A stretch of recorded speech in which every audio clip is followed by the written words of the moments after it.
Black Myth Wukong didn't win Game of the Year. I know that got a few people upset. Well, it probably doesn't matter really. The Game Awards aren't the be it and end all of everything. Each person should really choose their own Game of the Year. I personally think this game did deserve it over Astrobot as well. Anyways, look at the bright side. We finally have a PS5 Pro patch. I did compare this game on the regular PS5 to the PS5 Pro a few weeks ago. At that time, there was no official PS5 Pro enhanced patch. Without a patch, the game really looked the same visually, but there was a noticeable difference in the performance, the FPS. The more powerful Pro ran the game anywhere from 5 to 10 FPS higher than the regular console. With this latest patch, it's actually both the PS5 Pro as well as the regular console that get updates to how the game runs. Both consoles still have the same three modes: quality, balance, and performance. So there's no new mode called Pro mode or anything. There's also this new toggle to set the sharpening intensity anywhere from 0 to 10. You can see how the game looks visually on the PS5 Pro here with that setting. This is quality mode on the Pro,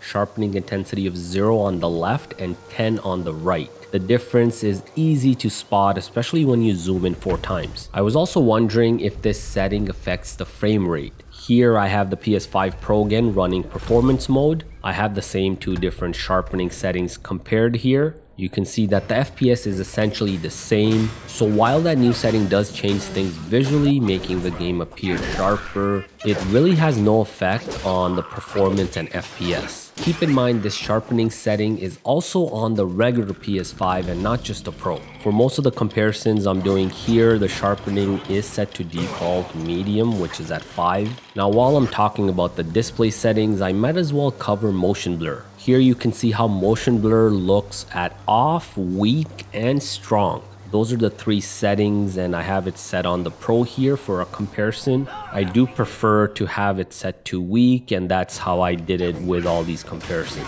I was also curious to see if motion blur affects FPS, and it does not.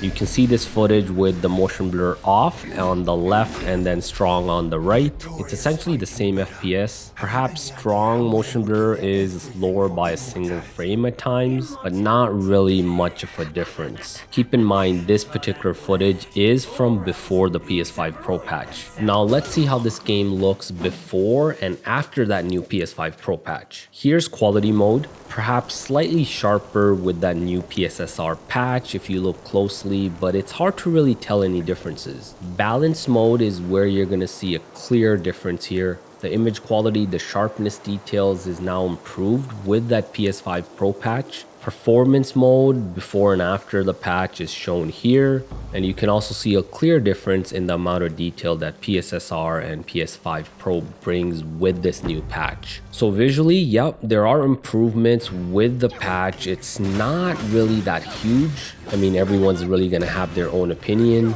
For me, the differences are not worth the PS5 Pro upgrade. It's really actually hard to see a difference unless you're playing on a large 4K TV or zoom in like I did here. Next up, let's talk about the FPS, the performance. The big change in quality mode is how they now lock the frame rate to 30 FPS. You can see the gameplay with the FPS counter before and after the patch on the PS5 Pro. I do like this. The 30 FPS now is pretty much a solid lock, making the game feel smoother without those, hiccups you get. Now, some of you might actually argue that you liked it before the Pro patch because it was hitting 40 FPS at times in quality. But I personally think I prefer 30 locked. Here's how that second mode balance compares before and after the patch. This seems to be the same, so it's targeting around 45 FPS in both cases. During this low demand area, you can see both cases are similar, 45 FPS. But if I go back to the prologue where you're fighting in the clouds, that's pretty demanding on the hardware.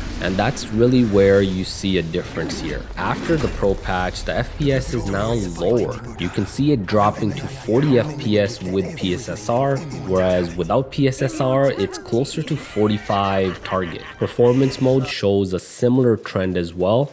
60 FPS pretty much locked during the second stage of the game, but that high demanding prologue where you're fighting in the clouds, it's also worse now in performance mode. You're gonna get anywhere from 10 to 15 FPS lower with PSSR compared to no PSSR. So I guess PSSR, while it makes the image look better, it does lower the frame rate. So no solid lock 60 FPS with a PS5 Pro. When you think about it, that's a little bit disappointing. Keep in mind, this new update also improves things on the regular console. Here you can see quality mode. It's now a solid lock 30 FPS as well on the regular console. Balance mode is 45 FPS on the regular console. You can see that here. And then of course, performance mode is 60 FPS as well. So even on the regular console, they tend to kind of improve that stability of that frame rate. There's one other significant update on both consoles, and that's this 120 Hz support.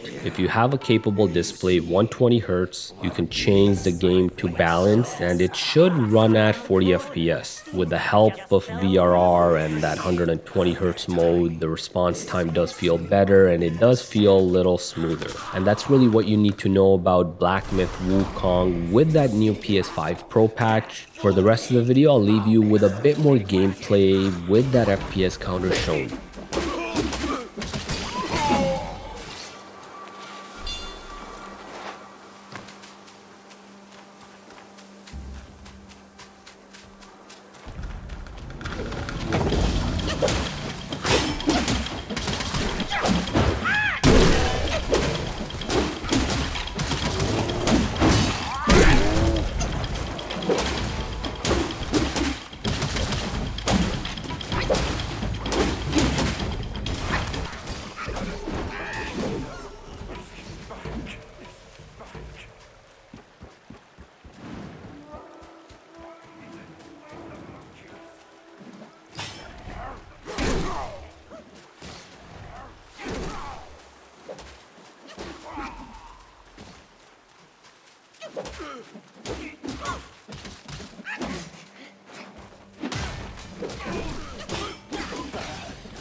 Lock control.